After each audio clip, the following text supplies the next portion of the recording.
برداشت کرنا سیکھو گے. یاد رکھو میرے بچوں، اگر آپ صبر سیکھ گئے تو کوئی آپ کو پکڑ نہیں سکے. یہ جو ریسنگ گاڑیاں ہوتی ہیں نا، فراری اور مختلف ان کے نام ہیں، مشہور فراری ہے، اٹلی میں بنتی ہے. لیمبرگینی، یہ دونوں بنتی ہیں وہاں اٹلی میں. اور اس میں جو آدمی جا رہا ہو اس کے لیے سپیڈ لمٹ کی قید کوئی نہیں، ورنہ سب گاڑیوں پہ 120 کلومیٹر پر کے اوپر جائیں گے تو جرمانہ ہوگا. لیکن جو آدمی لیمبرگینی میں جا رہا ہے یا فراری میں جا رہا ہے اس کے لیے کوئی جرمانہ نہیں، چونکہ وہ یوں کرو تو 1 سیکنڈ میں وہ 120 پہ چلی جاتی ہے، صرف اتنا کرنے سے شو ایسے جاتی ہیں. تو میں آپ کو ایک لیمبرگینی دینا چاہتا ہوں، فراری 8 کروڑ کی ہے. فراری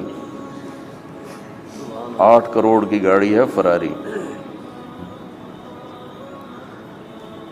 کئی دفعہ وہاں جب جاتا ہوں تو کوئی نہ کوئی بٹھا دیتا ہے، یہ آپ کو ذرا سیر کرائیں. وہ ہمارے کو تو شوق کی کوئی چیز ہے نہیں، وہ نوجوانوں کے شوق کی چیز ہے. تو 8 کروڑ کی گاڑی ہے، میں مفت آپ کو دے رہا ہوں. وہ ہے صبر. آخرت کے سفر میں اگر تیز چلنا چاہتے اور سب سے آگے نکلنا چاہتے ہو تو صبر کی فراری پہ سوار ہو جاؤ. تمہیں کوئی پکڑ نہیں سکے گا، تمہارے کوئی قریب بھی نہیں آ سکے. کہ دنیا میں صبر کرنے والوں کا قحط آ گیا.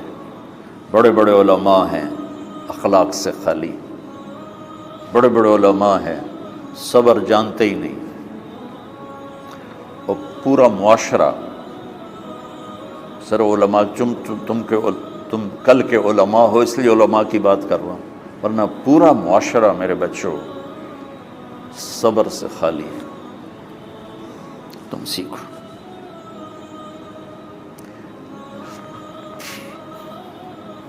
دیکھو میری ایک بات سنو، علم کی کمی ہو تو اچھے اخلاق اس کو چھپا دیتے ہیں.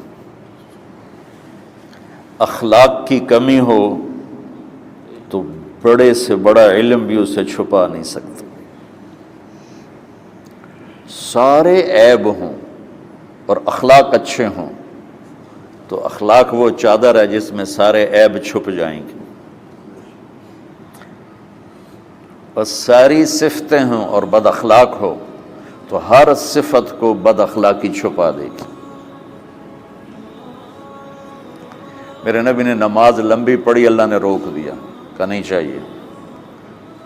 ما انزلنا علیک القرآن لتشقی، مختصر نماز پڑھیں، درمیانی نماز پڑھیں. پیسہ سارا خرچ کر دیا، اللہ نے روک دیا. ولا تبسطھا کل البسط، میرے نبی سارا خرچ نہ کرو، کچھ بچا کے بھی رکھو. تبلیغ میں اپنی جان کھپائی، اللہ نے اس سے بھی روک دیا. فلا تذهب نفسک علیہم حسرات، تبلیغ کرو خود نہ مر جاؤ. تبلیغ کتنا بڑا عمل ہے، اللہ نے کہا اعتدال. نماز کتنا بڑا عمل ہے، اللہ نے کہا درمیانہ ہاتھ رکھو. مال خرچ کرنا کتنا بڑا عمل ہے، اللہ کا درمیانہ ہاتھ رکھو. جب میرے نبی میں نے اخلاق میں بلند پرواز دکھائی تو اللہ نے کہا شاباش انک لعلی خلق عظیم. میرا نبی میں آپ کو شاباش دیتا ہوں، آپ کے اخلاق بڑے عالی شان. یہ نہیں کہا کہ اتنے بھی ذرا تھوڑا اکھ بھی کھائی کر کو کوڑا ہویا کر. تو تم مولوی بڑے غسیلے ہوتے ہو. تم میرے بچے بیٹھو نا، اس لیے بات کر رہا ہوں. صبر نام کی شے ہی نہیں ہوتی.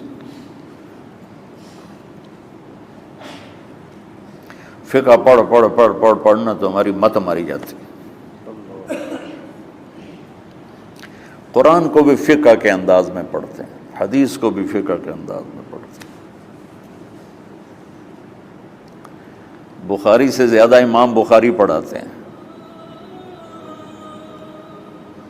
ترجمۃ الباب پہ اتنا وقت لگا دیتے ہیں کہ حدیث جو اصل چیز ہے اس کی طرف توجہ نہیں جاتی۔ امام بخاری کی کتاب کا مقدمہ کوئی نہیں، تو اس پر جب بخاری شروع ہوتی ہے تو ہفتہ ہفتہ اس پہ سبق چلتا ہے کہ امام بخاری نے مقدمہ کیوں نہیں لکھا، جی میں سارے مل کے یعنی امام صاحب نے تو گلاں کی جان۔ میں اس کا اتنا آسان 1 منٹ میں اس سارے سبق کو ختم کر دیتا ہوں بخاری شریف کے، کہ دیکھو بھائی امام صاحب کا دل نہیں کیا مقدمہ لکھنے کو، اس لیے انہوں نے نہیں لکھا۔ گل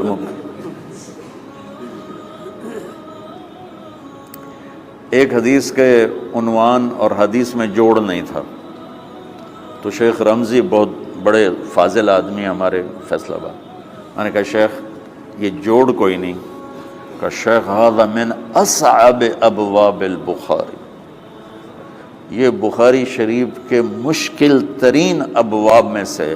میں نے کہا بڑا آسان کام ہے، امام بخاری بھول گئے، ترجمہ کوئی اور تھا، حدیث کوئی اور لکھ دی، بھول گئے، بشر ہی تو ہیں، کیوں بچوں نے مصیبت پان دیا۔ تو بچوں شوق سے جاؤ، بہانے نہ کرو، ہماری ذرا تھوک ڈال کے پیٹوں میں درد، وہ شامہ پہ جان گیا پھر توڑیاں، ٹھیک ہے نا۔ میں زیادہ بول نہیں سکتا ہوں، ضروری سمجھ کے آیا تھا کہ تم خوشی سے جاؤ۔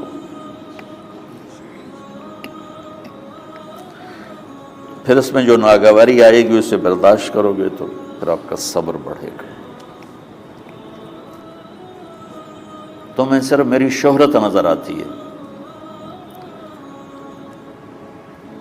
اس میں جتنا مجھے صبر کرنا پڑا ہے وہ تمہارے سامنے نہیں ہے،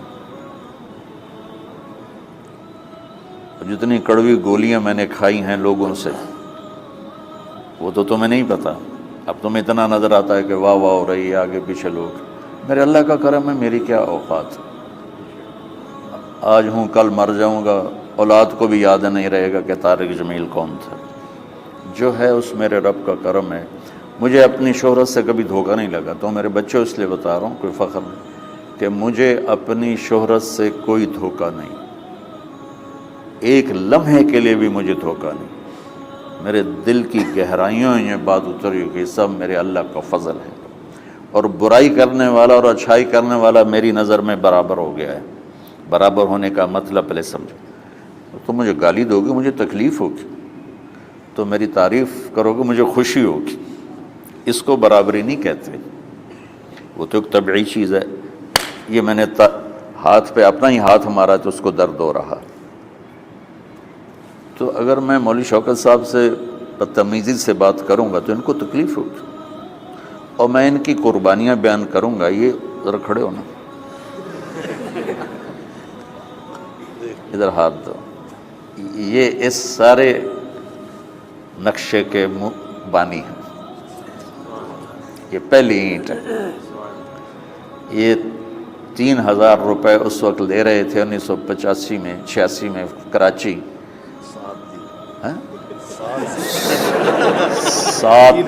7,000 ان کی تنخواہ تھی، اور میں نے ان کو تلمبے میں بلایا 900 روپے مہینے پر۔ کتنا فرق ہے 7,000 اور 900 کا؟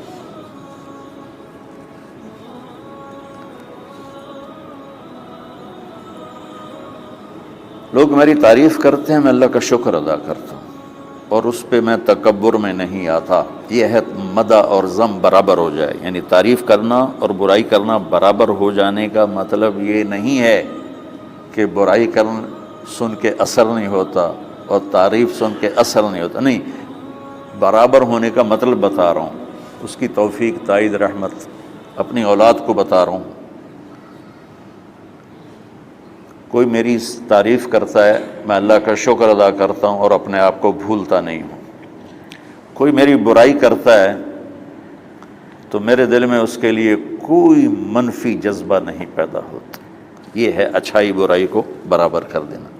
کہ میرے اوپر مختلف الزام لگتے ہیں تو میں ان کو پی جاتا ہوں، اور اس طرح کا معاملہ کرنے والوں سے اپنے دل کو بالکل صاف رکھتا ہوں، بالکل صاف، اور میرا ان سے معاملہ اسی طرح ہوتا ہے جیسے پھر آؤ جی